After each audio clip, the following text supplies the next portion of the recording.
ask you your nationality, what would you tell me? I'm Puerto Rican. Okay, you say African American. All right.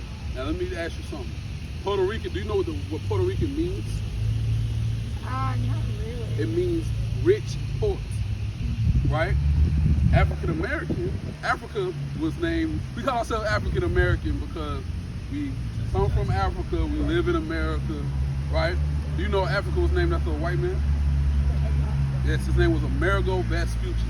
Amerigo Vespucci. No, I'm sorry, that's America. America, hold on real quick, Elder. We got you. I'm gonna explain it all. His name was Leo Scipio's Africanus. Excuse me, I said Amerigo Vespucci. All right. His name was Leo Scipio's Africanus. He defeated Hannibal in the Second Punic War, and he called that land after his own name. Somebody find me that. All right. So America was named after Amerigo Vespucci, an Italian map maker, and they named the country after him. So how can you be an African American if they're named after two white men? Okay, can I jump in? Hold on, Elder. No. Just be patient. Be patient. So this is what we do. Just be patient. Hold on. Now wait. All things, Elder. I pray that you give me this.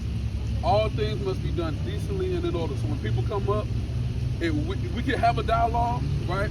But we gotta let the main teacher come forth, and then we'll do a dialogue. I have no issue with that. All right? Yeah. All praise. What's going on, King? All right, he came up right on time. Yeah, give him the man a flyer. All praise to the Most High. Hey, he got two of them, man. Oh, okay. I load him up. I just want to say one thing before I leave. So hold on. If you gotta leave, I'm about to leave. If you gotta leave, just go ahead and leave. No, we're not allowing you to do that, Elder. No, we're not, Elder. You gotta show us respect. Christopher Columbus thing. Yeah, we gonna explain all of that. We got you. I appreciate you, Elder. Yeah, hey, look, he gotta say it. That's why. That's why. So, hey, real quick, brother, do you know what we teaching? What we teaching? Y'all can take a I look gotta at give you that an song. answer. You on the camera, King? You on the camera, King? nationality. Jeremiah, you on the camera? Remember that, you on the camera. All right, we got you. All right. So we teaching our people who they are according to the Bible. All right, that's what we doing. All right, so we teaching the blacks, Hispanics, and the Native Americans. They have a biblical nationality. Right. All right.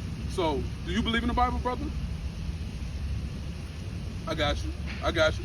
Hey, I can't knock our people for having some type of weird feeling about it because our oppressor, the skepticism, because our oppressor took it, switched it, and gave it back to us. Correct. And used it to enslave. Right. I understand. But now we're going to reteach it and show you that it was by us, for us, and to us. Right. All right? Now, do you know there's 18 nations in the Bible? Yeah. 18 nations in the Bible. You already know. I want to go back to that. Ecclesiastes 4:16. All right? Now, a lot of people, when we talk about the 18 nations in the Bible, they say, oh, those people are done away with now. We're black, we're Puerto Rican, we're Chinese, we're Japanese, we're all... Wait, read that. There is no end of all the people, even of all that have been before them.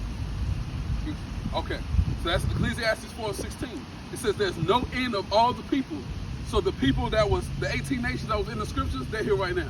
Correct. Right? It's the same people. They just changed the names. Right? The Moabites don't call themselves Moabites no more. They call themselves Chinese.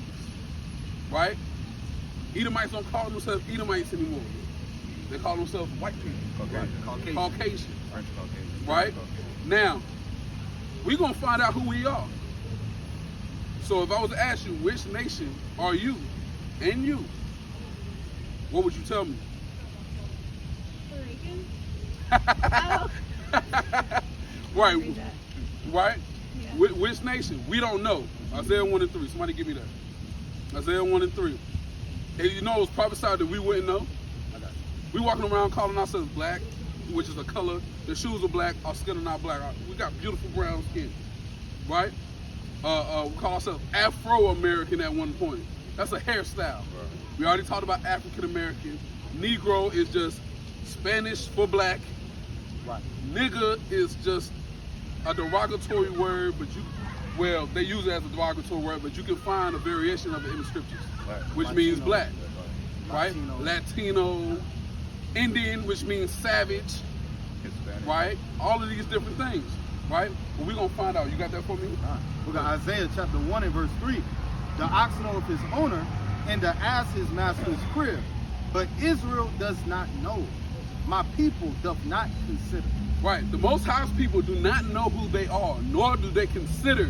We're out here every week. You know how many people pass right by us and don't care? They don't care to find out who they are according to the scriptures. Wouldn't you think that that's important? Right. That should be important. But the churches don't even teach us who we are according to the Bible. Because the Bible, they say that the Bible says God loves everybody, he loves them all equally, right? What if I read you in the Bible that that's not true? Would you believe me if I read it out of the scriptures? Go there. Deuteronomy 7:6. Let's get it out of the scriptures. Give me 2nd Ezra again. Or we're going to get two accounts where the Bible shows us inequality. Right? Go ahead. Right, this is the book of Deuteronomy chapter 7 and verse 6. For thou art an holy people unto the Lord thy God. The Lord thy God hath chosen thee to be a special people unto himself, above all people that are upon the face of the earth. So he's talking to his children. He says, the Lord chose certain people to be special and above all people. Above is not equal to. I don't care what the math teachers teach. You remember that they used to have that thing, greater than but equal to? That's the dumbest thing I've ever seen in my life. Right. Remember they had the little opening mouth with the line under it that was greater than but equal to? No, that's not in the scriptures. Right? He said you're supposed to be above all people that are upon the face of the earth. So is there equality in the Bible now? There's no such thing. Because there's a certain people that's above all other people. Go ahead and get that. The book of 2nd Ezra chapter 6 and verse 54. And after these, Adam also, whom thou madest Lord over all thy creatures. Of him come we all. So let's clean this up. The Apocrypha is 14 books that was taken out of the original King James Bible. You can read about what happened in the Greek captivity that was prophesied in Daniel in the Apocrypha. You can also read about the Hanukkah, which is in John 10. You can read about Hanukkah in the book of Maccabees. All right.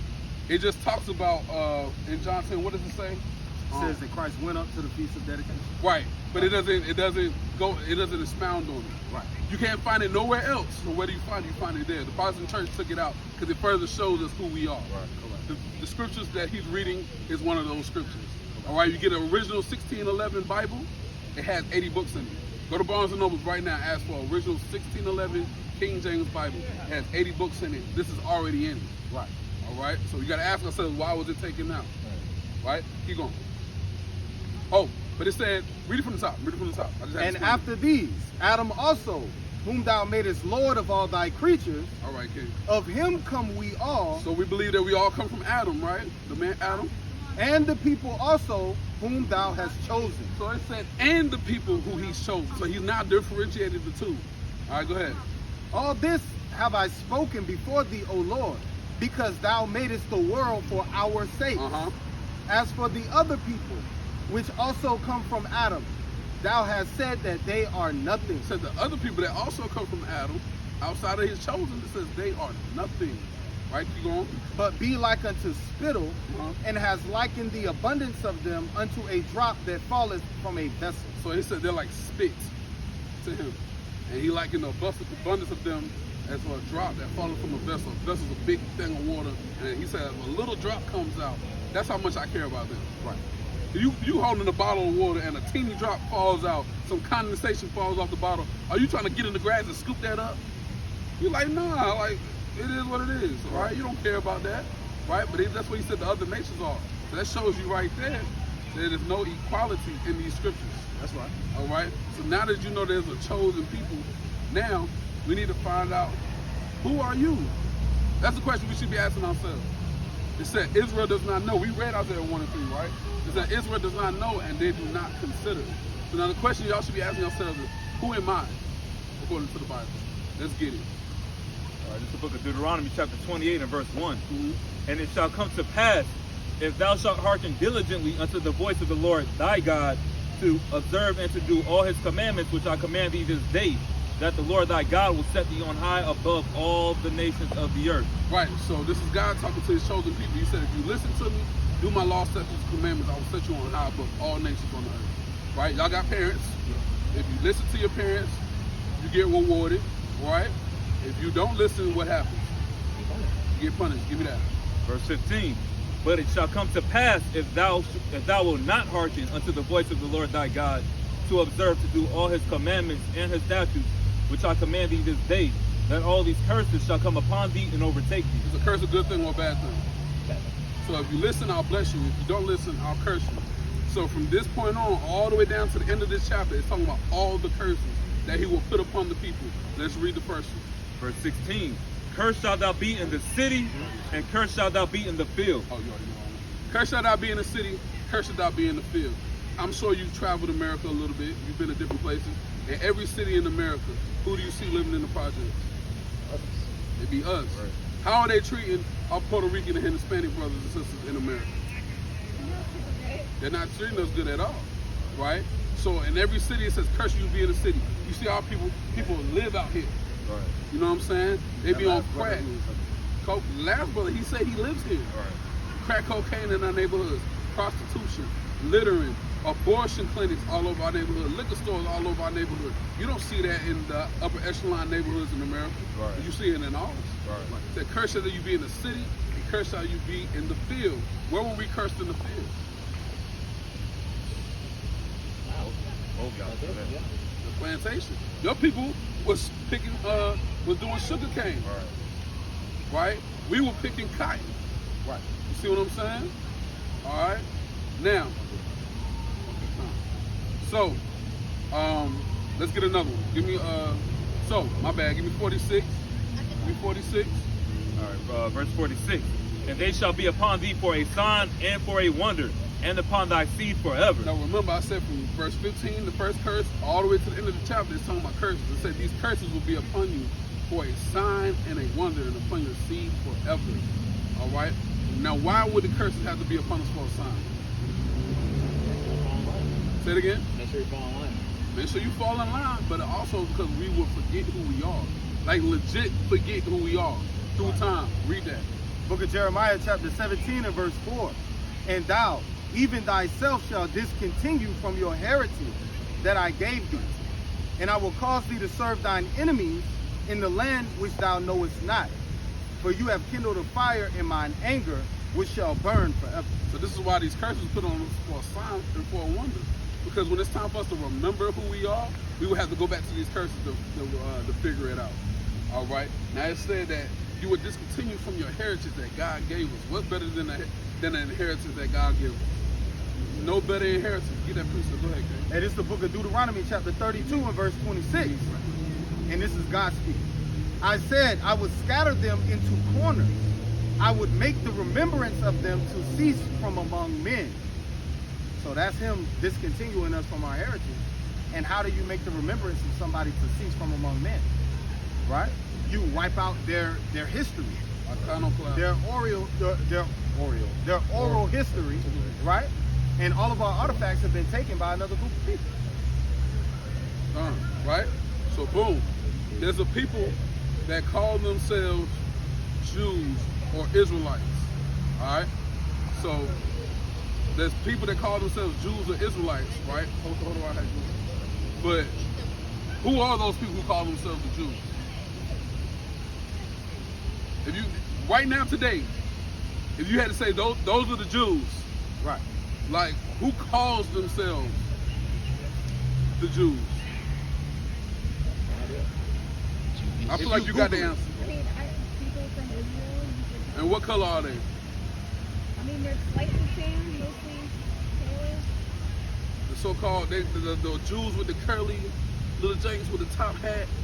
Those people call themselves. They said they're the Jews, the Israelis. Right? Read that. This is Revelation chapter 2 and verse 9.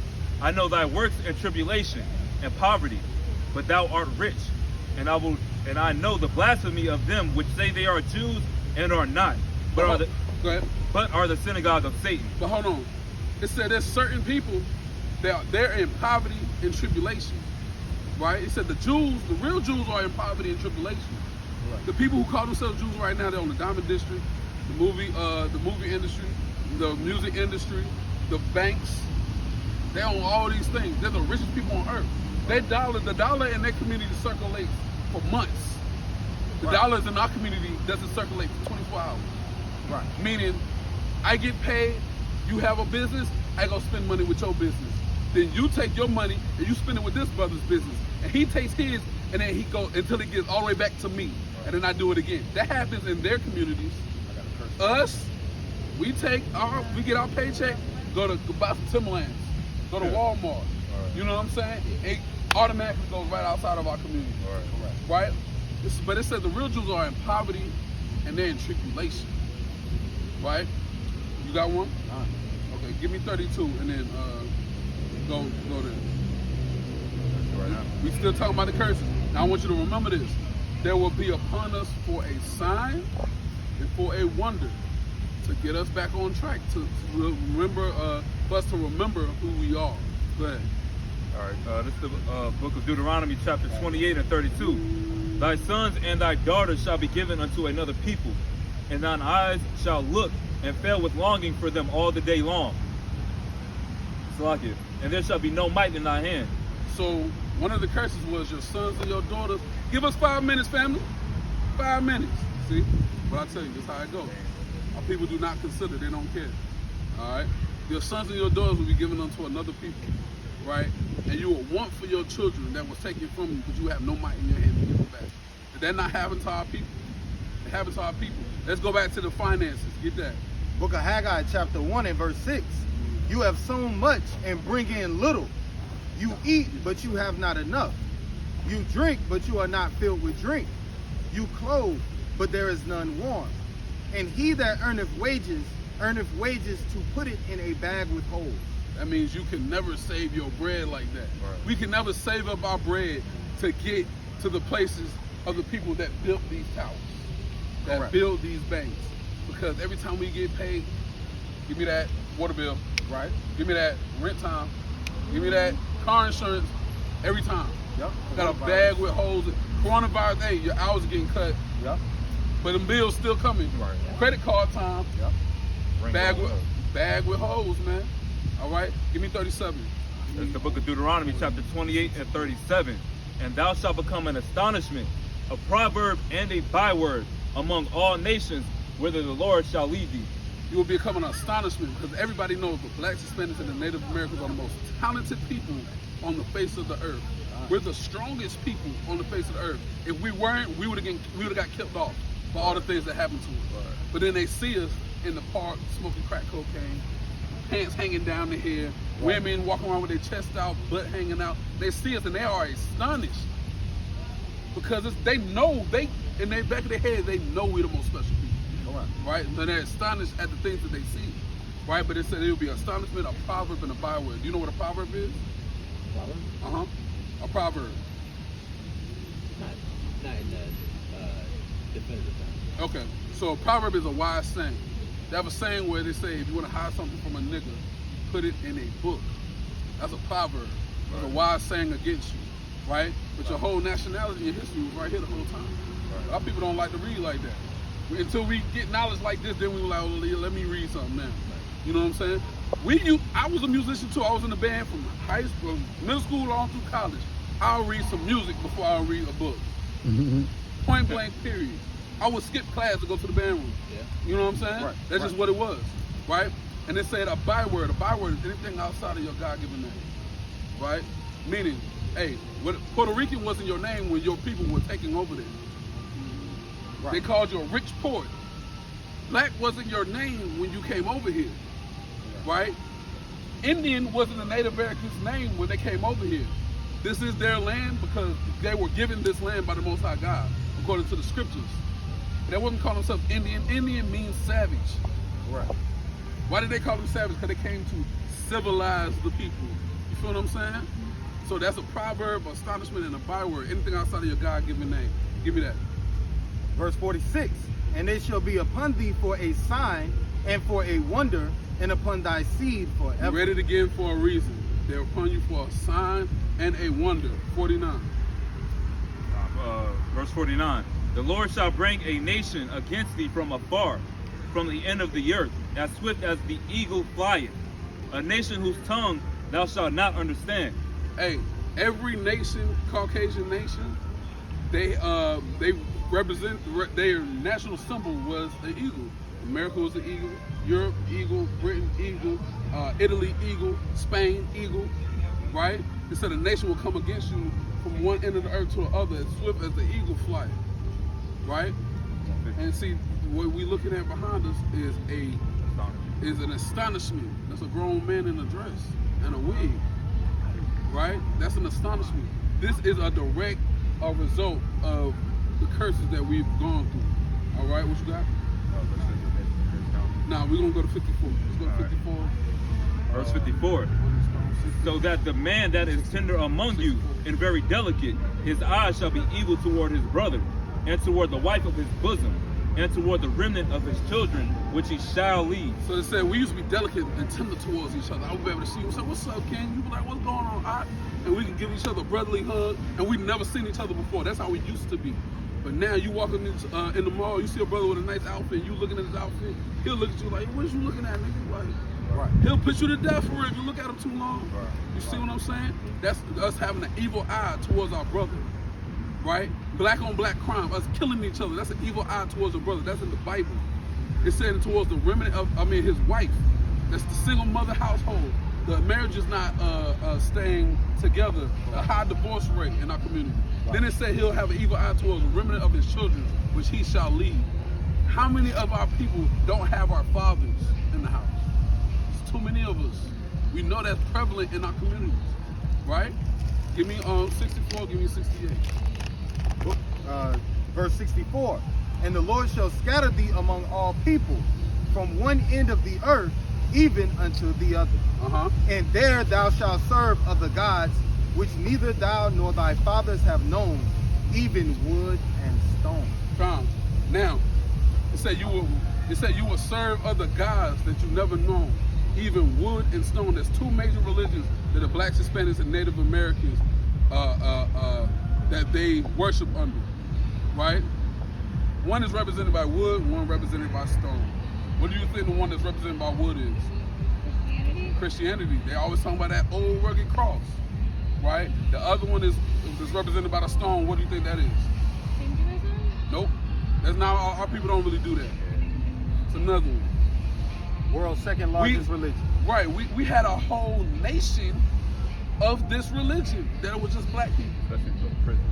You go to prison, you come out this. Islam? There you go. Right? They go to Mecca and they do their Hajj and they walk around the Kaaba stone. And when they get to the middle, they kiss the stone. These are two prevalent religions amongst our people. They're going to do one right here. Boom, they're going to know it's the Ankh. Right? They call that the African cross or whatever. Right? But it said when you get to that place, you will serve other gods. You will lose your heritage, your language, and you will lose your God that you serve. Give me 68. Verse 68. And the Lord shall bring thee into Egypt again with ships. By the way whereof I spake unto thee, thou shalt see it no more again. So it said that you will go into Egypt again with ships. The Israelites walked into Egypt and they walked out of Egypt. Have you seen Prince of Egypt before? Right, they walked out, they walked through the Red Sea, all of that. But it said you will go into Egypt again. This is after they already left. So you will go into Egypt again. But hold on, where do we read about them going back into Egypt in the captivity? We don't read that. Let's find out why. Go ahead, give me that. Let's find out why. There's a reason why. Egypt is synonymous with something in the Bible. Go ahead. Book of Exodus chapter 20 and verse 2. I am the Lord thy God, which have brought thee out of the land of Egypt, out of the house of bondage. Egypt means house of bondage. The real term from Egypt is Mizraim, between a rock and a hard place. I got to find the precept right here. Between a rock and a hard place. It's slavery and bondage and getting killed and all these different things. Is that not between a rock and a hard place? Right? So when it's saying I'll send you to Egypt again, it's talking about slavery, bondage. Read it from the top. And the Lord shall bring thee into Egypt again. So you will go into slavery again. What's the method of transportation? With ships. Hold on now. You will go into bondage again with ships. Was the Bible written 200 years ago? 400 years ago? No. The Bible was written thousands of years ago. Right. So hold on now. Read it again. And the Lord shall bring thee into Egypt again with ships, by the way whereof I spake unto thee. Thou shalt see it no more again. You will never see your homeland again. The same way I'm telling you it's going to happen. If you don't listen to God and keep His commandments, it's going to happen exactly this way. Go ahead. And there ye shall be sold unto your enemies. No, you will be given to your friends. You shall be sold unto your enemies. No, your lovers. Your enemies. You will be sold into your enemies when you get to the destination of those ships. What will happen? For bondmen. You will be sold for slave men. And bondwomen. And slave women. And no man shall buy you. And no man shall buy you. No man can redeem you out of your captivity or out of your servitude. I say this all the time. In the Bible days, I owe this man some money, and I don't have it to give this man his money. I will work it off. In the Bible, you're called a slave just because you're working for somebody. But it's not the same slavery that we went under. I would live in his house. I would eat what he eats. I would wear what he wears. He would treat me as a brother.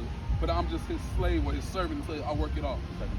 But this brother has the money to pay for the money that I owe. He goes to this brother, hey, I got the money to get Judah out. He pays him his money. I'm free. But it says no man should buy you. Martin Luther King tried to save us out of our condition. What happened? He got killed. Malcolm X tried to save us from our condition. What happened? He said what again? He got killed, right? Khalid Muhammad tried it. What happened? He got killed. Marcus Garvey tried it. Same thing.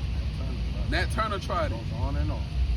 Everybody who's tried to go, we tried to do everything but go back to the law, statutes, and commandments of the Bible. Right. Everything. We tried to do the Nation of Islam. We tried to be nonviolent. We tried to do the Nation of Islam while being militant. Right. We tried the Black Panthers. We tried everything. We have not tried to keep keeping the laws of God. We've tried to go to church. All right. But if church was the answer, why are we still in this predicament? Because they don't teach the laws of God. They teach you the laws done away with. You went to college. You went to college, man.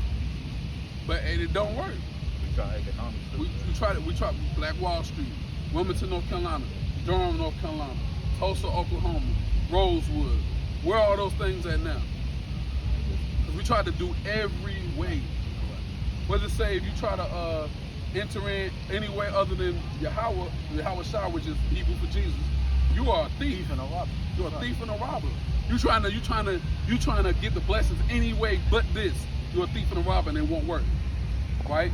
So now, who did those curses fit according to the Bible? If you think about all the people on this earth today, who did this fit? Because this is talking to one people. Who did this fit? Give a short something. Okay, so you'll be cursed in the city. You'll be in poverty, black on black crime, fatherless households. You'll be in the sugarcane fields and the cotton fields. You will be put on ships and sent to other nations, right? And when you get there, you will be slaves, right? You will be given your heritage will be taken from you. You will be given other religions. Who does that fit? That fits black people and that fits Hispanic people as well, right? Native American people as well. At Deuteronomy 20:31, it says your oxen will be slain before you. That actually happened in 1873. It's called the Buffalo Massacre of 1873. You'll see a white man on a tower of ox skulls. He's just sitting on. Just standing on it. It said, for every ox killed is an Indian dead. Does he sound like your friends? Say you will be sold unto your enemy. Right? Now, give me 10 and 12. Book of Deuteronomy chapter 10 and verse 12. And now Israel, what does the Lord your God require of you? Now here's the question. Now when somebody asks you who you are, what's your nationality, what should you be telling them? Ephraim. That's right. Uh-huh. Judah. Right. Ephraim is the chief tribe of the northern kingdom. Right. Judah is the chief tribe of the southern kingdom. Right. That's funny. Y'all got together. Yeah. Right. and Salakia, the whole Bible is the prophecy of how Judah and Ephraim come back together. Right. Yeah, The whole Bible is about that. Right. That you can't just laugh at that. Yeah, that's cold right there. What's that? Ezekiel 37. 37. That's crazy. Get that real quick. Give me Deuteronomy 10 and 12, because I just want to show y'all. All right? Okay. Want me to read it? Yeah. Okay. Deuteronomy 10 and 12. And now Israel, Now Judah and Ephraim. What does the Lord thy God require of thee? Now that you know you're Israel, what does God require of you? Because it's not enough to just know I'm an Israelite. A lot of people walk past it and say, oh yeah, I know I'm an Israelite. What does he require of you? But to fear the Lord thy God and walk in all his ways and to love him and to serve the Lord your God with all your heart and with all your soul. Okay. To keep the commandments of the Lord. Hold on. The pastors tell us that the commandments or the law, they say the law preferably is done away with. The law is done away with. But you still keep the 10 what? Commandments. The 10 commandments. Wait. Where's the law found? The first 5 books of the Bible. Where's the 10 commandments found? In Exodus, the second book of the Bible. So if the law is done away with, that means the 10 commandments is done away with. Right. See the hypocrisy? The hypocrisy? That sounds ridiculous. Right? So we have to keep the commandments. There's over 613 commandments. Right? But we're supposed to keep the commandments to the best of our ability.